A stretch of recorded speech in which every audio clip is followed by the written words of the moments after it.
And finally tonight, as promised, a special comment of FISA and the telecoms. In a presidency of hypocrisy, an administration of exploitation, a labyrinth of leadership, in which every vital fact is a puzzle inside a riddle wrapped in an enigma hidden under a claim of executive privilege supervised by an idiot, this one is surprisingly easy. President Bush has put protecting the telecom giants from the laws ahead of protecting you from the terrorists. He has demanded an extension of the FISA law, the Foreign Intelligence Surveillance Act, but only an extension that includes retroactive immunity for the telecoms who helped him spy on you. Congress has given him, and he has today signed, a 15-day extension which simply kicks the time bomb down the field, and which has changed nothing of his insipid rhetoric, in which he portrays the Democrats as soft on terror and getting in the way of his superhuman efforts to protect the nation, when in fact, and with bitter irony, if anybody is soft on terror right now, it is Mr. Bush. In the State of the Union address, sir, you told Congress, if you do not act by Friday, our ability to track terrorist threats would be weakened and our citizens will be in greater danger. Yet you are willing to weaken that ability. You will subject us, your citizens, to that greater danger. This, Mr. Bush, is simple enough even for you to understand. If Congress approves a new FISA Act without telecom immunity and sends it to your desk and you veto it, you, by your own terms and your own definitions, you will have just sided with the terrorists. You got to have this law or we're all going to die, but you might veto this law. It's bad enough, sir, that you are demanding an ex post facto law, which would clear the phone giants from responsibility for their systematic, aggressive, and blatant collaboration with your illegal and unjustified spying on Americans under this flimsy guise of looking for any terrorists who are stupid enough to make a collect call or send a mass email. But when you then demanded again during the State of the Union address that Congress retroactively clear the Verizons and the AT&Ts, you wouldn't even confirm that he actually did anything for which they deserve to be cleared. The Congress must pass liability protection for companies believed to have assisted in the efforts to defend America. Believed? Don't you know? Does the endless hair splitting of your presidential fine print extend even here?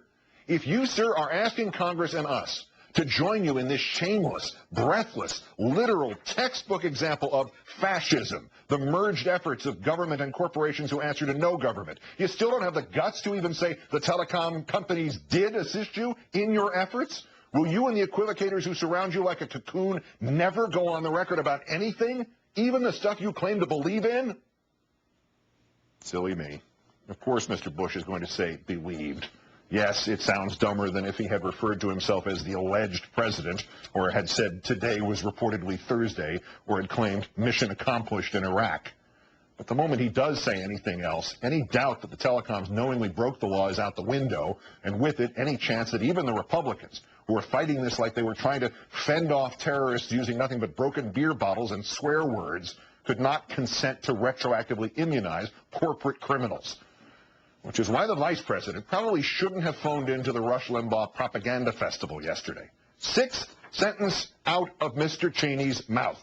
The FISA bill is about, quote, retroactive liability protection for the companies that have worked with us and helped us prevent further attacks against the United States. Oops. Mr. Cheney is something of a loose cannon, of course, but he kind of let the wrong cat out of the bag there.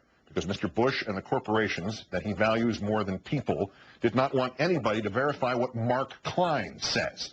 Mark Klein is the AT&T whistleblower who appeared on this newscast last November, who explained in the placid, dull terms of your local neighborhood IT desk how he personally attached all of AT&T circuits, everything, carrying every phone call, every email, every bit of web browsing into a secure room, room number 641A at the Folsom Street facility in San Francisco, where it was all copied so the government could look at it. Not some of it, not just the international part of it, certainly not just the stuff some truly patriotic and telepathic spy might be able to divine had been sent or spoken by or to a terrorist. Everything. Every time you looked at a naked picture, every time you bid on eBay, every time you phoned in a donation to a Democrat.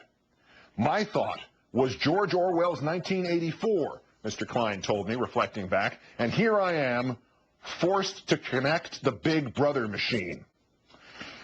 You know, Mr. Bush, if Mr. Klein's big brother machine, the one the vice president conveniently just confirmed for us, if it was of any damn use at all at actually finding anything, you could probably program it to find out who started that slanderous email about Barack Obama. Use room 641A to identify that assassin, sir, and I'll stand up and applaud you.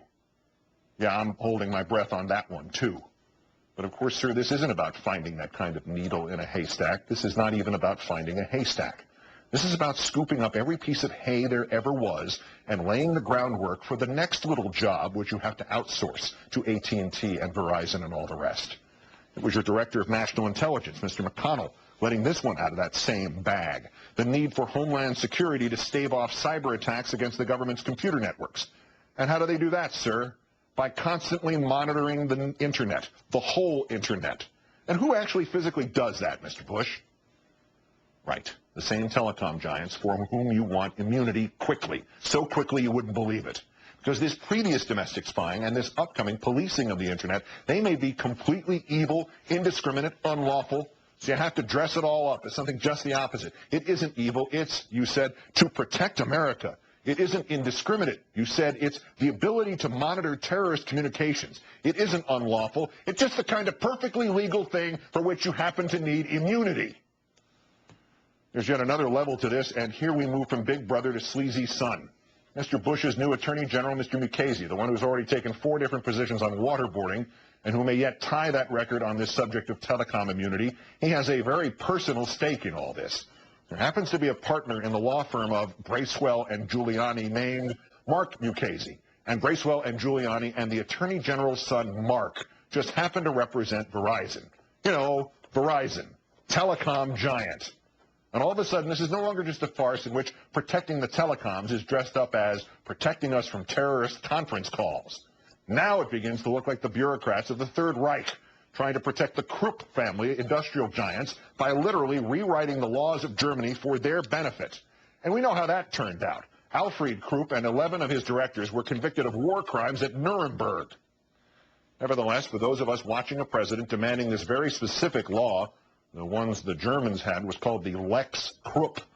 There is one surprising bit of comfort in all this. Clearly, Mr. Bush is at his hyperbolic worst here.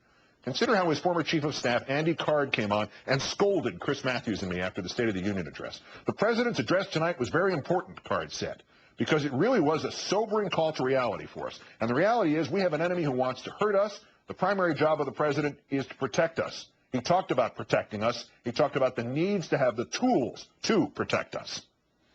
Indeed, Mr. Bush, the primary job of any president is to protect us, not just those of us who own Internet and telephone companies, but all of us. And even you, sir, with your intermittent grasp of reality, even with your ego greater than 100% approval rating, even with your messianic petulance, even you could not truly choose to protect the corporations instead of the people. I'm not talking about ethics here. I'm talking about blame. Even if it's you throwing out the baby with the bathwater, Mr. Bush, it still means we can safely conclude there is no baby.